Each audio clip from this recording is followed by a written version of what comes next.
Processor में course and threads क्या होते हैं? क्या ज़्यादा कोर्स और ज़्यादा थ्रेड्स मतलब ज़्यादा अच्छा प्रोसेसर? तो चलिए आपके इन सारे क्वेश्चंस को इस वीडियो में डिस्कस करते हैं।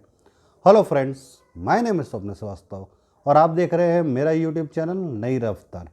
फ्रेंड्स, तो सबसे पहले प्रोसेसर की बात करते हैं। CPU सेंट्रल प्रोसेसिंग यूनिट, ये सबसे मेन चिप होता है आपके कंप्यूटर का। इसको आपको कंप्यूटर का ब्रेन भी बोलते हैं। तो ये प्रोसेसर का काम क्या है?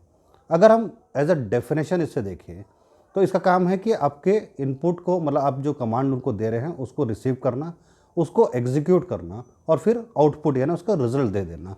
यही जो प्रोसेस करता है वही उसका काम है प्रोसेसर का। फॉर एन एग्जांपल, जैसे आप एक सॉन्ग सेलेक्ट करते हैं और उसको सुनना चाहते हैं तो वो तुरंत उस चीज़ को रिसीव करेगा कि आपको ये सॉन्ग सुनना है। उस सारे फाइल्स में से आपको उस सॉन्ग को सेलेक्ट करेगा और फिर वो प्ले कर देगा।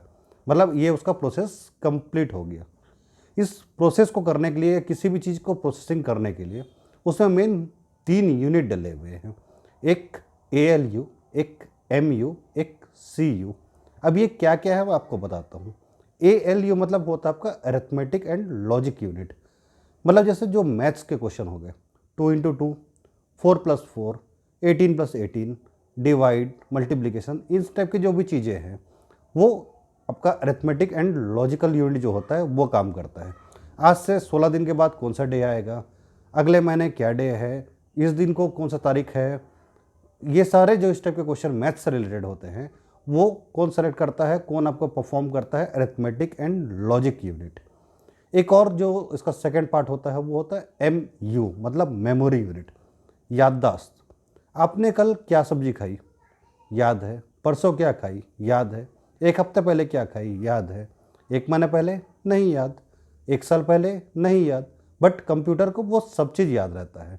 और वो याद कहाँ रखता है? ये जो मेमोरी यूनिट है वो सब चीज़ को सेव करके रखता है।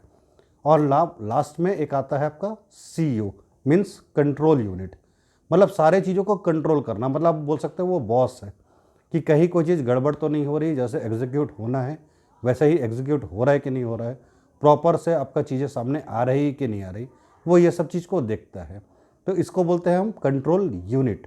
तो इन 3 मेन यूनिट्स को मिलकर प्रोसेसर अपना कोई भी चीज़ को प्रोसेस करता है। अब ये कोर्स क्या होता है? तो जैसे मैंने आपको बताया कि प्रोसेसर एक चिप होता है। अगर उसी चिप को हम डिवाइड कर देते हैं 2 पार्ट में तो वो 2 कोर बन जाता है। मतलब जो 2 अलग अलग पार्ट बन जाते हैं वो 2 कोर हो जाते हैं। अब इसकी ज़रूरत क्यों पड़ती है? मान लीजिए एक वो सिंगल चिप है तो पूरा चिप एक ही काम को एट ए टाइम करेगा। पर अगर उसको 2 पार्ट में डिवाइड कर लिए तो एक पार्ट कुछ काम कर सकता है, एक पार्ट कुछ काम कर सकता है। मतलब मल्टीटास्किंग हो सकते हैं। तो अगर इसको आप 2 पार्ट में डिवाइड कर देते हैं तो उसी को हम बोल देते हैं ड्वेल कोर। 4 पार्ट में डिवाइड हो जाता है तो उसको बोल देते हैं हम क्वाड कोर। और उसी को 8 में डिवाइड कर लेते हैं तो वो हो जाता है ऑक्टा कोर। तो बेसिकली यही होता है कोर, कि आप मल्टीटास्किंग कर सकते हैं, अलग अलग कोर अलग अलग काम को कर सकता है। अब इतने कोर्स कैसे हो जाते हैं जबकि जो मेन आपका प्रोसेसर का साइज़ है वो तो सेम है? तो यहाँ पर काम आता है आपका नैनो टेक्नोलॉजी। नैनो टेक्नोलॉजी क्या होता है, आप ऐसा समझिए कि जो आपका प्रोसेसर होता है उसमें बहुत सारे ट्रांजिस्टर्स होते हैं एक दूरी में, एक फिक्स डिस्टेंस में। अब नए टेक्नोलॉजी में क्या कर रहे हैं कि वो जो डिस्टेंस उसको धीरे धीरे धीरे धीरे करके बहुत कम करते जा रहे हैं। अभी जो लेटेस्ट टेक्नोलॉजी चल रहा है वो 7 नैनोमीटर, मतलब सिर्फ 7 नैनोमीटर के डिस्टेंस में सारे ट्रांजिस्टर्स फिट है।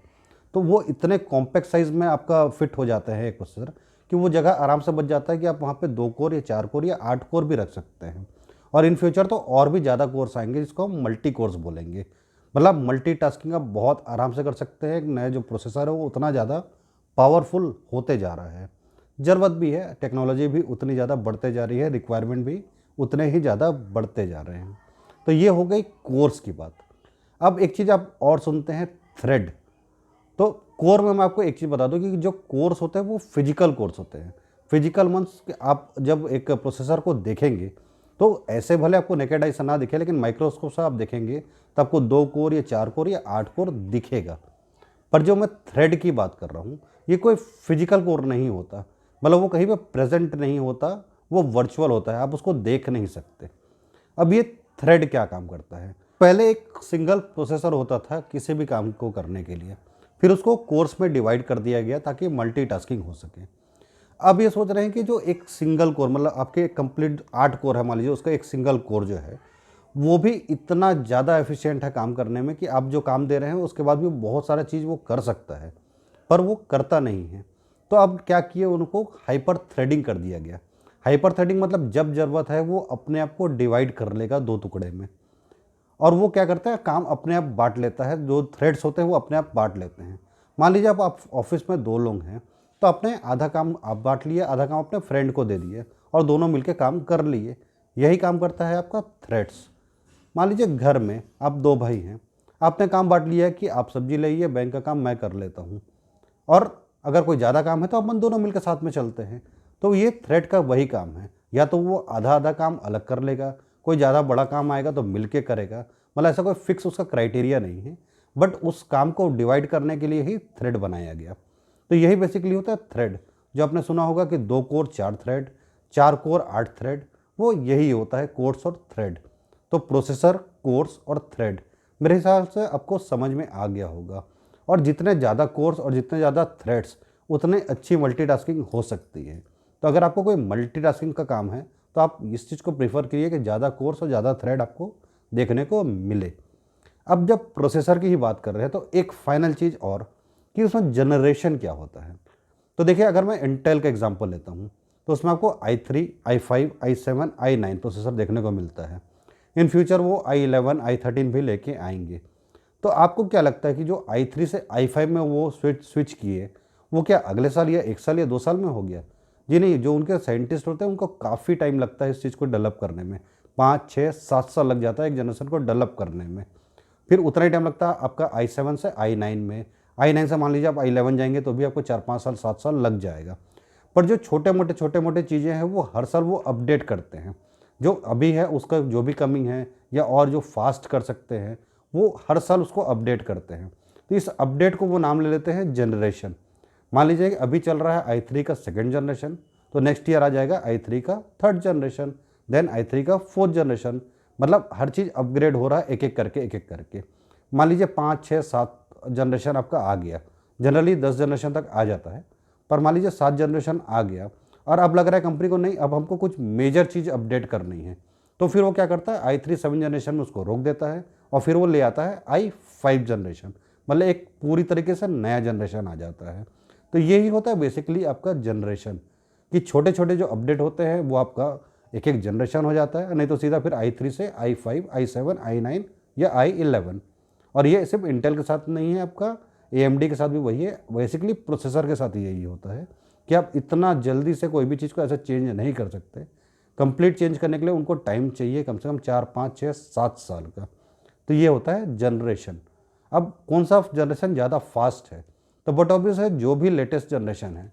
मान लीजिए आप i3 प्रोसेसर ले रहे हैं, तो जो i3 का 10th जनरेशन है वो फास्ट होगा i3 के 9th या 8th से।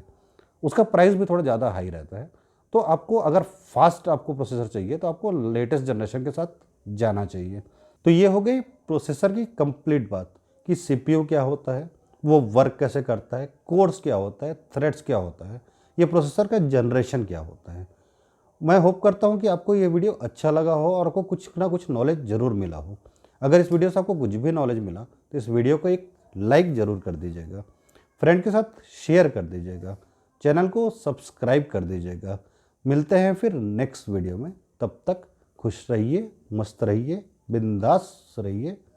Bye bye.